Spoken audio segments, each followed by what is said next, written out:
السلام علیکم ورحمۃ اللہ وبرکاتہ۔ وقف بل کے تعلق سے مفتی سلمان اظہری کا مسلمانوں کے لیے بہت ہی خاص بیان ہے۔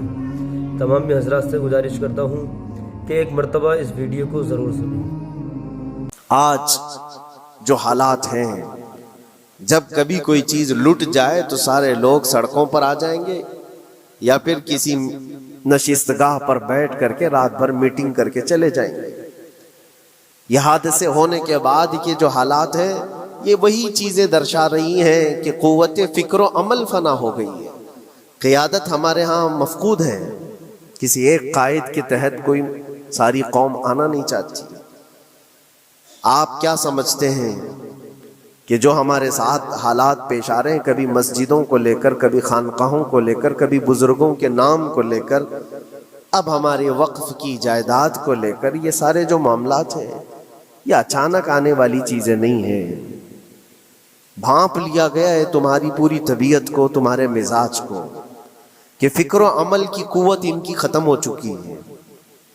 ان کو دو چند چیزوں میں ہی راضی کیا جا سکتا ہے۔ دنیا یہ سمجھ رہی ہے، جس کی وجہ سے کھلواڑ پر کھلواڑ ہوتے چلے جا رہے ہیں، اور ان کو یہ بھی پتہ ہے کہ یہ کچھ نہ کر سکیں گے۔ میرے عزیزو، آپ نا امید اور مایوس نہ ہو کہ ہم سے کچھ نہیں ہوگا۔ اللہ کریم چاہے تو ایک بندے سے بھی پوری دھرتی پر زلزلہ لا سکتا ہے۔ اللہ کریم کی ذات پر یقین اور توکل رکھو۔ سرکار غریب نواز ہندوستان آئے تھے تو بہت بڑی فوج لے کر نہیں آئے تھے، اللہ کی ذات پر بھروسہ کر کے آئے تھے، اور 90 لاکھ لوگوں کے دلوں میں چراغ اسلام جلا دیا تھا۔ وہ یقین اور توکل کے ساتھ آئے تھے۔ آج لوگوں کے دلوں کے اندر جو مایوسی اور نا امیدی ڈالی جا رہی ہے کہ کچھ ہوگا نہیں، ابھی کچھ کرنے سے کچھ نہیں ہوگا، یہ نا امیدی اور مایوسی تمہاری طبیعت میں کیوں آئی؟ کیا تمہارا رب تبارک و تعالیٰ کی ذات پر یقین کمزور ہو گیا؟ اگر یہ اس طرح کی بیماری آئی ہے تو پھر بدر پڑھ لینا۔ جب رسول پاک صلی اللہ علیہ وسلم کے ساتھ وہ صحابہ جا رہے تھے، ان کو اچھی طرح پتا تھا کہ سامنے آنے والی فوج کتنی طاقت لے کر آ رہی ہے۔ 1000 لوگ آ رہے ہیں، ہاتھی گھوڑے ان کے پاس، ہتھیار اور اسباب ان کے پاس ہے، کھانے پینے کی مزے کی ساری چیزیں لے کر کے آ رہے تھے مکہ والے، اور ادھر صحابہ ننگے پیر ہیں۔ 313 کے پاس 4 گھوڑے ہیں، پیدل چلے آ رہے ہیں، چھاؤں لینے کے لیے کوئی جگہ تک نہیں ہے ان کے پاس۔ ایک کھجور کسی کے پاس ہو تو 10 لوگ اس پر اکتفا کر لیں۔ فاقے پر فاقہ کرنے والے وہ صحابہ، لیکن انہوں نے یہ نہیں کہا کہ اللہ کے نبی صلی اللہ تعالیٰ علیہ وسلم سے کہ ہمارے پاس اسباب کی کمی ہے، ہتھیار کی کمی ہے، کچھ نہیں، ہمارے پاس سواری نہیں ہے۔ بغیر سواری کے 180 کلومیٹر مدینے سے چل کر کے وہ بدر پہنچے تھے، بدر تک پہنچے تھے، اور اس وقت اپنی ساری محنتیں، اپنی ساری قوتیں انہوں نے زمین پر لا کر رکھ دی۔ پھر بدر کے میدان میں جب پہنچے، تب اللہ کریم کی بارگاہ میں دعا کیا تھا میرے مصطفیٰ نے، اے اللہ، اگر اس نہتی قوم کو تو نے فتح نہیں دی تو پھر قیامت تک اس روئے زمین پر سجدہ کرنے والا کوئی نہیں ہوگا۔ یہ محبوبانہ انداز تھا میرے مصطفیٰ کا۔ وہ دعا مدینے میں بیٹھ کر کے بھی تو کر سکتے تھے۔ 180 کلومیٹر دور اتنی مصیبت میں دھوپ میں چل کر کے جانے کی کیا بات تھی؟ ننگے پیر صحابہ گئے ہیں، فاقے پر فاقہ کیے ہوئے، وہ مدینے میں بیٹھ کر دعا کرتے تو کیا رحمت للعالمین کی دعا قبول نہیں ہوتی؟ لیکن مصطفیٰ کریم صلی اللہ علیہ وسلم نے یہ مزاج دیا ہے، پہلے فکر و عمل میدان میں لاؤ، پھر دعا کرو، اللہ کی مدد آتی ہے۔ یہاں ہم بیٹھ کر کے یہیں سے دعا کرتے ہیں، کچھ کرنا نہیں ہے، بدلنا نہیں ہے، اور فکر و عمل کو لانا نہیں ہے، تو پھر صرف یہاں بیٹھ کر کے دعا کرنا، یہ تو میرے عزیزوں عورتوں کو اس سے ذمہ داری دی گئی ہے کہ تم میدان عمل میں آ نہیں سکتی، تم اپنے گھروں سے دعا کرو اپنے بھائیوں کے لیے، لیکن یہ کام تو اب سارے مردوں نے بھی لے لیا ہے۔ بہرحال قوت فکر و عمل پہلے فنا ہو جاتی ہے جب کسی قوم کی شوکت پہ زوال آتا ہے۔ آج یہ جو سارے معاملات ہم دیکھ رہے ہیں، اس کی ایک خاص وجہ میں آپ کو بتانا چاہتا ہوں۔ آج سے تقریباً 8-9 سال پہلے میرا ایک بیان بھی ریکارڈ موجود ہے، کافی دنوں تک وہ چلتا رہا، میری اپنی بات نہیں تھی۔ سراج الامہ امام غزالی رحمۃ اللہ تعالی علیہ، انہوں نے لکھا تھا کہ امت پر اگر ایک ایسا وقت آ جائے جب ان کے سامنے ان کے نبی کو گالیاں دی جا رہی ہیں اور امت کچھ نہ کرے، تو پھر وہ انتظار کرے کہ عنقریب وہ وقت بھی ان کے اوپر آنے والا ہے جب ان کی ماؤں، بیٹیوں اور سب عزتوں کو بازار میں نیلام کیا جائے گا اور یہ کچھ نہیں کر سکیں گے۔ وہ دن آ جائیں گے۔ بیسک وجہ وہاں سے شروع ہوئی کہ لوگ اپنے عیش و عشرت میں کچھ کمی نہ کر سکے، بارگاہ مصطفیٰ صلی اللہ علیہ وسلم کی گستاخیاں کھلے عام ہوتی رہیں، اور اس پر ہم لوگ جس طرح کے حالات دیکھتے رہے۔ بہت سارے لوگ تو مجھ کو یہ کہتے تھے، مجھ سے یہ کہتے تھے، کیا ضرورت ہے آپ کو بولنے کی، حالات دیکھ نہیں رہے آپ؟ ظالمو، تم کو اگر کوئی چھوٹی سی ماں کی گالی دے دے تو تم بپھر جاتے ہو اور اس کے اوپر آسمان توڑنے کی بات کرتے ہو، اور ہم اپنے نبی پاک صلی اللہ علیہ وسلم سے کروڑوں ماؤں سے زیادہ محبت کرتے ہیں۔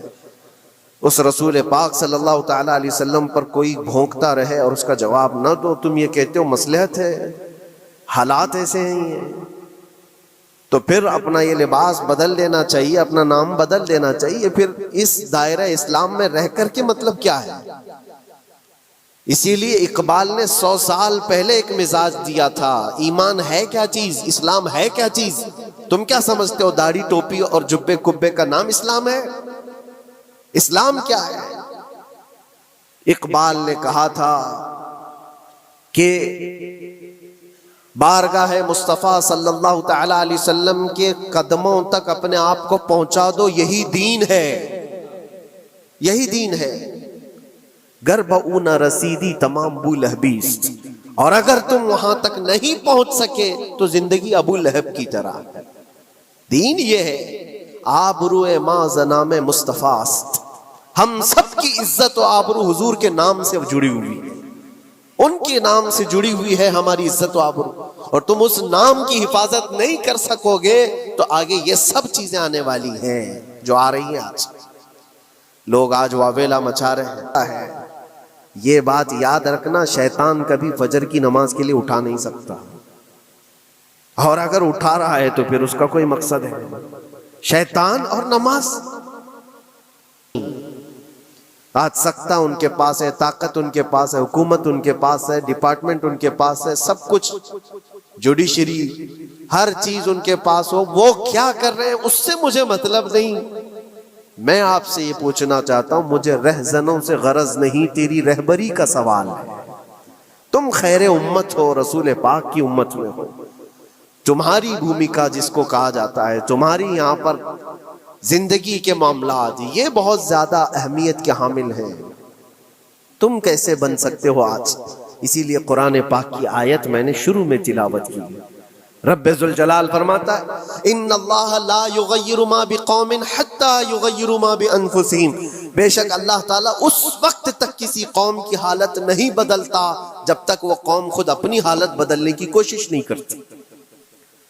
جب تک اپنی حالت بدلنا نہیں چاہتے اس وقت تک اللہ تبارک و تعالیٰ نہیں بدلے گا۔ وَإِذَا أَرَادَ اللَّهُ بِقَوْمٍ سُوءًا فَلَا مَرَدَّ لَهُ، اور اللہ تعالیٰ کا یہ جلال بھرا ارشاد تو سنو، یہ 13ویں پارے کی سورہ رعد کی آیت ہے۔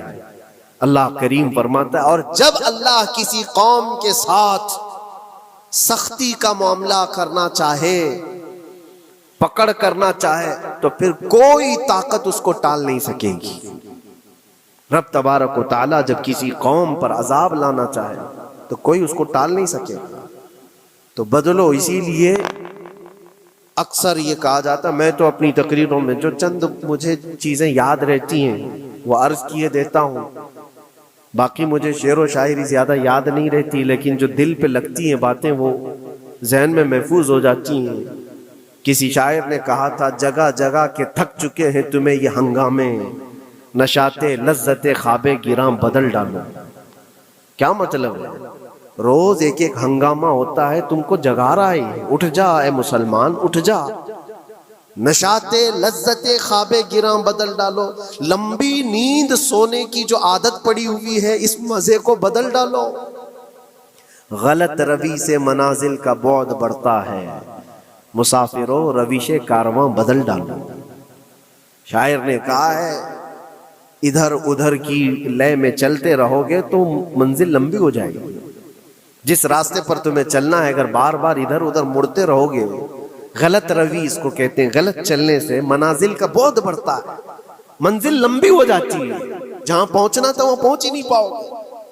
اسی لیے شاعر کہتا ہے مسافروں روش کارواں بدل ڈالو، قافلے کے چلنے کا جو طریقہ ہے اس کو بدل لو تم۔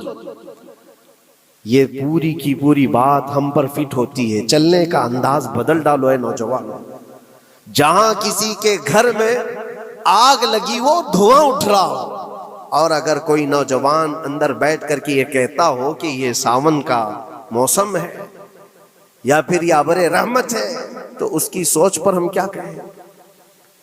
جہاں آج پوری قوم قسم پرسی کے عالم میں ہو، امت محمدیہ کے یہ حالات آج دیکھ رہے ہیں، روزانہ دیکھ رہے ہیں۔ تم شیئر تو کرتے ہو، ہر جگہ شیئر کرتے ہو، اور سارے ریلز پر تم جو دیکھتے ہو ہنگامے، روز صرف ہندوستان کے نہیں پوری دنیا بھر کے فلسطین کے مظلوم بچوں کی لاشیں دیکھتے ہو اور شیئر کر کے آگے بڑھ جاتے ہو۔ ان کی چیخیں، ان کے ڈاک کے ملبے، ان کا ڈھیر، ان کے تباہ و برباد گھر، ایک ایک قبر میں 80 لوگوں کی لاشیں، یہ سب کیا تم نہیں دیکھتے؟ شیئر کر کے آگے بڑھ جاتے ہو۔ یہی تو ہنگامے ہیں جو تمہیں دھگا رہے ہیں، جگہ جگہ کے تھک چکے ہیں تمہیں یہ ہنگامے خود ہی تھک گئے، یہ اٹھتا نہیں ہے۔ ایک دور وہ تھا 100 سال پہلے کا جب یہاں پر موجود انگریز اس قوم کو دیکھ کر یہ کہنے پر مجبور ہو گیا تھا یہ فاقہ کش موت سے ڈرتا نہیں، ذرا بھوکیوں پر بھوکا رہتا ہے لیکن موت سے ڈرتا نہیں۔ روح محمدی اس کے بدن سے نکال دو، روح محمدی ان کے بدن میں تھی، انگریز تھر تھراتے تھے۔ اس قوم کا کوئی جواب ہی نہیں ہے۔ سب سے زیادہ اگر کسی چیز سے ڈرایا جا سکتا ہے تو موت سے، اور یہ قوم ایسی ہے کفن تو اپنے کندھے پر لے کر گھومتی ہے، جہاں موت آ جائے سو جائے۔ یہ فاقہ کش موت سے ڈرتا نہیں ذرا، روح محمدی اس کے بدن سے نکال دو۔ یہ کس کی بات تھی؟ انگریزوں کی بات تھی۔ اور آج حالات بدل گئے ہیں، سارا کا سارا زمانہ تم پر آج بھوکے بھیڑیا کی طرح جھپٹ پڑا ہوا ہے۔ اور ان حالات میں آپ سے سوال کرتا ہوں، ایک طرف تیز آندھیاں چل رہی ہیں، ایک طرف گھر کے اندر آگ لگی ہوئی، ایک طرف بھوک اور پیاس کی شدت ستا رہی ہے، ایک طرف تمہارے بھائی بہنوں کی بیماریاں ستا رہی ہیں۔ جب اتنے سارے معاملات ہو تو اے نوجوانوں بتاؤ تم کیا کرو گے اس وقت؟ رات بھر بیٹھ کر گیم کھیلو گے؟ کیا یہ گیم کھیلنے کا وقت ہے؟ اس نوجوان پر کیا یہ افسوس نہیں ہوتا کہ اس کے پوری امت کے حالات ایسے ہیں کہ بچوں کی چیخیں نکل رہی ہیں اور اس کو پب جی سے فرصت نہیں ہے، ریل بنانے سے فرصت نہیں ہے، یہ مجرے کرتا ہوا گھوم رہا ہے۔ مسجدیں ویران کیوں ہیں؟ خالی کیوں ہیں؟ تم نے مسجدوں کو ویران رکھا تو مسجدیں تباہ ہونے شروع ہو گئیں، دوسروں کی نظر ہونے لگ گئیں اور اس پر لوگوں کی غلط نظریں پڑنے لگ گئیں۔ آ جاؤ اے مسلمانوں، میرے مصطفیٰ کریم صلی اللہ تعالیٰ علیہ وسلم کی ہدایات پر ایک بات چیلنج کے ساتھ کہتا ہوں، تمہارا نام اگر نبی پاک صلی اللہ علیہ وسلم کے نام سے جڑا ہے تو یہ چیلنج کے ساتھ میں کہتا ہوں، اس رہتی دنیا میں تمہیں پوری طاقتیں مل کر وہ عزت نہیں دے سکتی جو میرے مصطفیٰ کے قدموں کی وابستگی دے گی۔ کوئی تمہیں عزت نہیں دے سکتا، تمہیں وہیں آنا پڑے گا، اسی پوائنٹ پر آنا پڑے گا جہاں پہنچ کر کے خالد بن ولید نے عزت پائی تھی۔ اسی نقطے پر آ کر جمع ہو جاؤ جہاں عمر پہنچے تھے تو فاروق اعظم بن گئے تھے، اسی نقطے پر آ جاؤ جہاں علی پہنچے تھے تو حیدر کرار بنے تھے۔ ہر ایک کو عزت اسی بارگاہ سے ملی ہے، اور جو کچھ بھی معاملات ہو رہے ہیں اس کی ایک وجہ یہی ہے، ناموس رسالت پر تم نے ہلکے پن کا اظہار کیا تو پھر ہمارے سارے مسئلے داؤ پہ لگ جائیں گے، سارے مسئلے۔ یہ تو وقف ہے، ابھی دیکھو آگے کل تمہاری اذانیں نشانے پر ہیں، تمہاری جماعت کی نمازیں نشانے پر ہیں، تمہاری مسجدیں بھی نشانے پر ہیں کہ تم اپنے گھروں پر بھی جمعہ پڑھ سکتے ہو، چھتوں پر بھی نمازیں پڑھ سکتے ہو۔ یہ سب معاملات آئیں گے، برقع، حجاب، ٹوپی، داڑھی ویسے ہی چل چکے ہیں مسئلے، ہر چیز نشانے پر ہے۔ ارے تمہارے کھانے بھی نشانے پر ہے، تم کیا کھاؤ گے، کیا بچاؤ گے، یہ بھی نشانے پر ہے۔ یہ سارے مسائل صرف اسی بنیاد پر ہے، قوت فکر و عمل پہلے فنا ہوتی ہے جب کسی قوم کی شوکت پہ زوال آتا ہے۔ اور یہ ایک بات یہ بھی میں بتا دوں، اقبال نے سچ کہا تھا، ان کے جو ہم غلام تھے خلق کے پیشوا رہے، ان سے پھرے جہاں پھرا پھر آئی کمی وقار۔